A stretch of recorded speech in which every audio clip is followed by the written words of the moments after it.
How's it going, guys? Hope everybody's well. I'm now on Twitter, so if you want to give me a shout, just search Frostfire1987 on Twitter and I should pop up somewhere. Come say hello, I'll say hello back, and we can follow each other, because apparently that's what we do on Twitter. I hate social media, can't stand Facebook. Twitter was the lesser of two evils, so fuck it, I went for that. Homefront, the Revolution. This game got so much hate, like unbelievable amount of hate. The hate train that ran over this thing left nothing behind, and I don't think it was completely fair. Yes, it does a lot of stuff, well, completely wrong, and it's batshit insane at times, but then it does have some good points about it. Some of the stuff I'm going to go through, well, I'll let you know what my personal opinions are on it, because I mean, everyone's different. This is just my review. I am by no means a professional reviewer, obviously.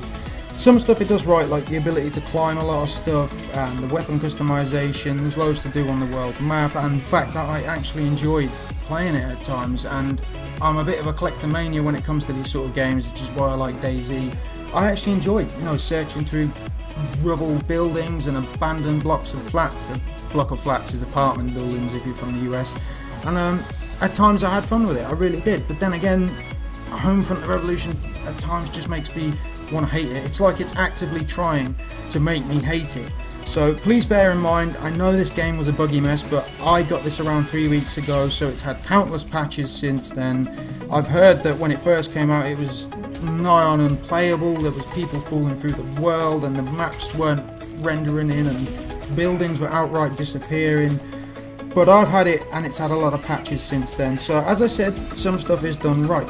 So climbing, first of all, climbing, I think it does really well. So at times, if you have to reach the top of a building for a side quest, a main mission, or you're just bored and want to search a building, it does it really well. So you can clamber up any sort of wall and sides, and sometimes you'll have to go outside of a building, climb up some, you know, like poles or broken bits of rubble, then go back in, go up the stairs, and then you'll find the stairs are broke, you have to go around and climb up, and it does that really well. It feels really fluid when you're running along and climbing stuff. It doesn't quite work out, you know, like Assassin's Creed, where you just magically sort of parkour everything, but it is done fairly well as far as the climbing goes, so it's got that going for it at least. Also, there's loads to keep you busy. The world map is absolutely packed with stuff to do. I'm not saying it's all good, a lot of it is filler, and you can tell it's filler at times, because it's just go here, collect this, kill this, do this, and it unlocks a piece of the map. As you progress, you know, more of the map will become available. The looting as well, it's very similar to Far Cry, because obviously the devs that worked on this have worked on Far Cry, so the looting system, you'll feel right at home if you've played the Far Cry games. It works pretty much as it does on this, says on the tin. It's just like Far Cry as far as looting goes. So at times it can be genuinely fun. Like I say, sometimes I've not even been on a mission. So I've done a side quest, I've done a mission, I've thought, you know, let's go for a little wander. And there's been times where I have actually been going through an abandoned building, pulling out drawers, searching cupboards, moving up to the next floor. You look out the window and there's a Nork patrol, and yes, they actually call them Norks.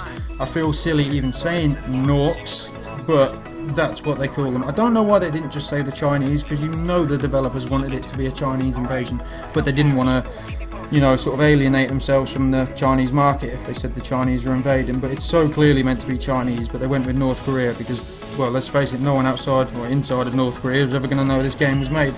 But the bits that make my hair fall off are the AI. Okay, the AI at times is borderline special needs. These guys need a bicycle helmet and some mittens and a few juice boxes from Matron. I've seen these guys I have literally seen a soldier walk to his death. He walked to the edge of a building, went out the door, there was no floor underneath this door, and dropped 4 floors to his death. I've seen AI walking around in circles, I've seen AI shooting the floor, I've seen AI with their faces pressed up against the wall, walking against it.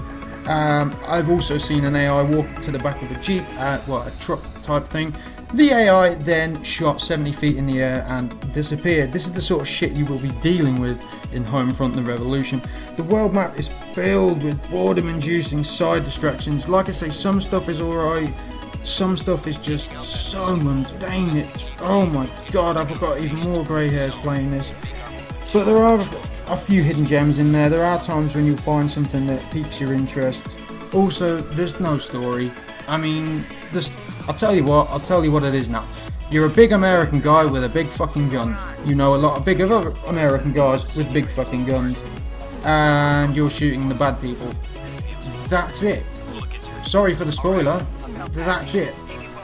I don't care about any of the characters. I couldn't even, after 5 hours of playing, tell you any of their names.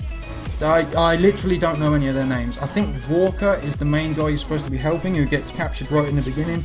You play as a mute. Your character doesn't talk or have any interaction whatsoever with other NPCs, yet somehow you've become, you know, top of the chain and you're commanding people. Oh yeah, let's go follow this guy. He doesn't talk or say anything, but I'm sure we'll be fine. And that's pretty much it. Overall, it's another rush product that got thrown out the door because they wanted to get it out there quick before it's finished for money purposes. I got this on G2A for £16. It was either it was £14 before all the little hidden extras they give you, £16 afterwards.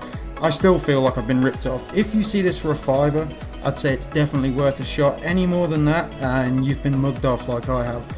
But again, if you see it cheap, get it. Definitely not worth the buy. Whatever you do, do not. If you see this review before buying it, do not pay full price, because, like I say, £16 and I feel like I've been robbed. Overall, there's a lot of stuff to keep you busy, but it's just filler. There's no story. The only thing it has going for it is really the weapon customization. The weapon customization is fantastic. So at the time, let's say you've got a handgun, and the handgun's great, it does decent damage, the fire rate's, you know, alright, the accuracy's alright. If you're surrounded by a lot of enemies, you can actually, on the fly, right then and there, change the pistol into an SMG, which is, you know, that's really good. I've never seen it done so well. You don't need a workbench, you don't need some sort of base to go back to. You can do it in the middle of a firefight, switch your pistol into an SMG. The assault rifle can become a sniper. It can even become a mine launcher, which is really weird. The shotgun, and then you can change things into flamethrowers, mine launchers, there's bombs, there's lots of craftables, so it does do that stuff right, but the rest is completely forgettable and not worth your time or money. So yeah, Homefront the Revolution. Also find me on Twitter, like I said at the beginning. If you want to, I've said like I said about 10 times, if you want to come and say hello, say hello. If you want to come and say I want to die, then well, come and give me a death threat. Either way, cheers for watching, cheers for listening, and see you again soon.